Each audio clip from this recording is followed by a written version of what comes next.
subsidi bahan api dan saya ingin menyatakan bahawa jumlah pada tahun 2022 ialah sebanyak 66.3 bilion ringgit subsidi petrol, diesel, gas cecair memasak, minyak masak, bil elektrik, ayam dan telur. Izinkan saya untuk memberi pecahan kepada jumlah subsidi itu. Untuk tahun lepas, petrol, diesel dan LPG 50.8 bilion ringgit. Itu paling tinggi dalam sejarah. Minyak masak 2.4 bilion ringgit. Elektrik 9.8 bilion ringgit. Harga ayam dan telur 1.8 bilion ringgit. Subsidi kepenggunaan lain 1.5 bilion ringgit menjadikan 66.3 bilion ringgit. Dan subsidi kepenggunaan lain ini ialah tepung gandum, edaran barang perlu, penyeragaman harga di Sabah, subsidi Sabah Electrical Sdn Bhd. Itu antara pecahan 1.5 bilion. Jadi jumlahnya 66.3 bilion ringgit subsidi yang saya sebutkan 5 perkara tadi. Ia tidak termasuk bantuan tunai, tak termasuk pendidikan, pengangkutan, pertanian, bantuan-bantuan tunai yang lain itu tidak termasuk. Jadi saya juga tadi telah membuat satu kenyataan yang ingin saya membuat penjelasan di sini bahawa jumlah penggunaan 3 perkara ni, iaitu petrol, LPG dan elektrik, dari segi B40, daripada satu data yang kita membuat penyelidikan, 24% jumlah subsidi yang diguna oleh B40, 41% diguna oleh M40 dan 35% diguna oleh T20. Jadi subsidi, jika kita lihat subsidi pada 50.8 bilion ringgit itu yang diguna oleh T20 sebanyak 35%. Jika kita darabkan, bererti 17.8%. Penjimatan, kalau T20 tidak menerima subsidi yang berkaitan, penjimatan adalah hingga 15 ke 17 bilion ringgit.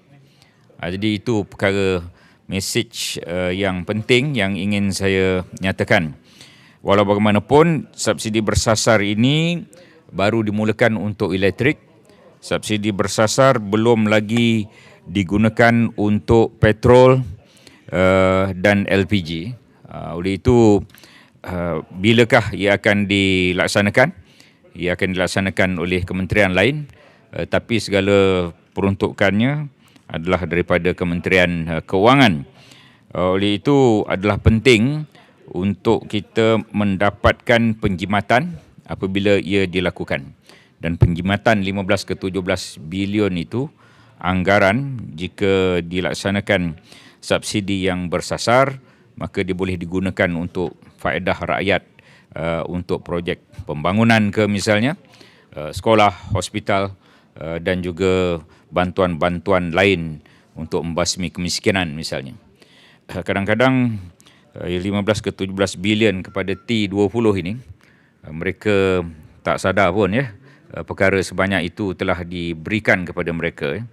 Jadi kerana mereka berkeupayaan untuk membayar harga yang lebih tinggi daripada kumpulan B40. Sekali lagi saya sebut, subsidi itu belum dilaksanakan. Okey. Terima kasih. Ya. Kementerian lain yang akan membuat, tapi mekanisme tu adakah Kementerian Keuangan juga akan terhenti atau bagaimana, atau memang bagi kepada kementerian berkaitan? Ya, tentunya Kementerian Keuangan menjadi jawatan kuasa kepada yang berhubung tentang subsidi bersasar. Apa yang kita ingin nyatakan di sini, ia telah dimulakan dengan elektrik. Sama ada bila waktu untuk diadakan subsidi bersasar RON 95 diesel gas memasak itu belum lagi dipastikan tempohnya. Walau bagaimanapun saya ingin menyatakan bahawa petrol, diesel dan LPG itu 50.8 bilion dia adalah sangat besar. Jika kita melihat pada tahun ini untuk pembangunan adalah 97 ke 99 bilion. Itu untuk pembangunan. Untuk subsidi 50.7 bilion itu adalah satu angka yang cukup besar. Dia hampir separuh lah daripada projek peruntukan development expenditure, pembangunan. Jadi kita boleh dapat membayangkan bagaimana cara ini adalah tidak lestari lah untuk masa-masa yang akan datang. Walaupun demikian masih belum dipastikan kaedahnya ya. Saya hanya memaklumkan betapa besarnya angka untuk maklumat rakyat yang kadang-kadang kita tak sadar pun bahawa RM2.5 itu adalah merupakan harga yang paling rendah di rantau kita ni. Pastinya ia merupakan harga yang paling rendah jika dibanding dengan Indonesia, Myanmar, Kemboja, Vietnam, Filipina, Laos, Thailand, Singapura. RM2.5 itu adalah harga yang paling rendah. Kenapa dia harga paling rendah? Sebab subsidi yang begitu tinggi. Dan berapakah jumlah subsidi itu? Saya dah sebutlah tadi, RM50.8 bilion.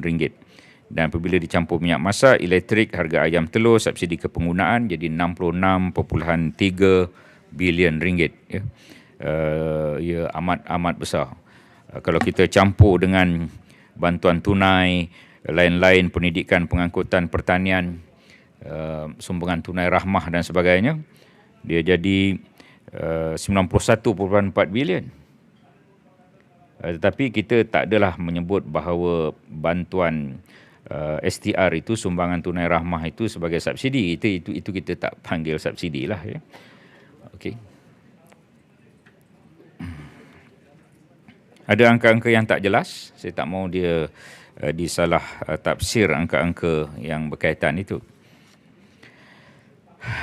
Contoh kenapa kita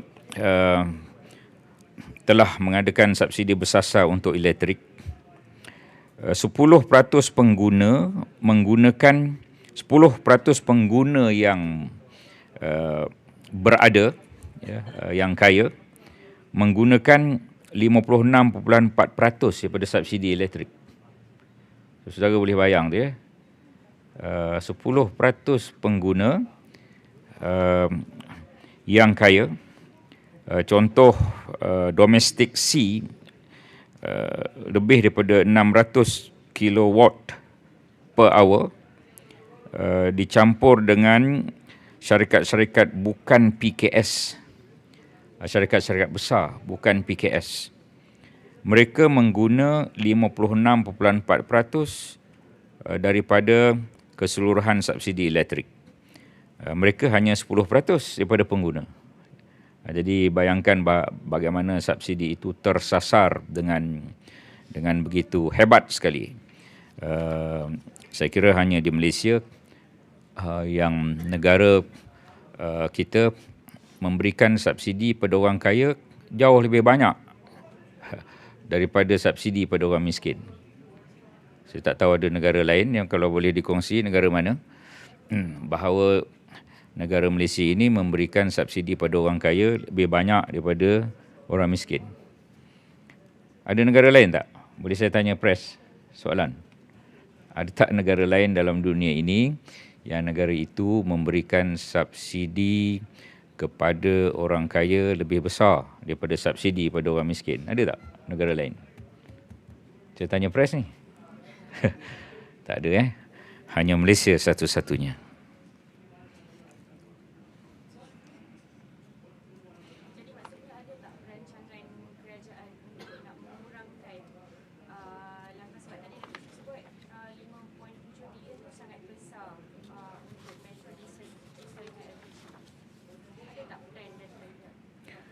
Saya ingin mengulang angkanya, 50.8 bilion. Bukan 5.8. Tertinggal kosong. Jadi bayangkan ya, punyalah banyak duit itu, 50,000 juta kan. 50.8 bilion untuk petrol, diesel dan LPG. Itulah mekanismenya masih lagi dalam kajian. Bilakah ia akan dilaksanakan? Kita tunggu keputusan kabinet ya. Bagaimanakah caranya dilaksanakan pun kita tunggu keputusan jawatankuasa yang menguruskan subsidi bersasar ini. Dan kerana subsidi kita memang tersasar. Saya dah membuktikan tadi bahawa contoh elektrik 10% daripada pengguna yang kaya menggunakan 56.4% daripada subsidi elektrik. Dan 90% lagi pengguna yang tidak kaya hanya menggunakan 44%. Itu sebagai contoh penyasaran subsidi yang tersasar, subsidi elektrik yang tersasar. Apakah subsidi bersasar untuk petrol dan LPG akan dilaksanakan pada tahun ini? Will it be implemented this year? Itu terpulang pada kabinet. Ya. Kita menunggu juga apa yang ingin diputuskan. Walaupun memanglah cadangan untuk melaksanakan subsidi bersasar ini, dia boleh membantu untuk menambah keuangan kerajaan. Ya. Tentunya dia boleh membantu untuk kita mengatasi defisit, kita boleh membantu untuk mengatasi hutang, boleh membantu untuk menambahkan program kepada rakyat, boleh membantu untuk membasmi kemiskinan. Kalau kita hentikan subsidi bersasar kepada kumpulan tertentu lah. Jadi saya kira pandangan saya lah, ini belum diputuskan. B40 dan M40 sepatutnya boleh terus menerima subsidi yang bersasar.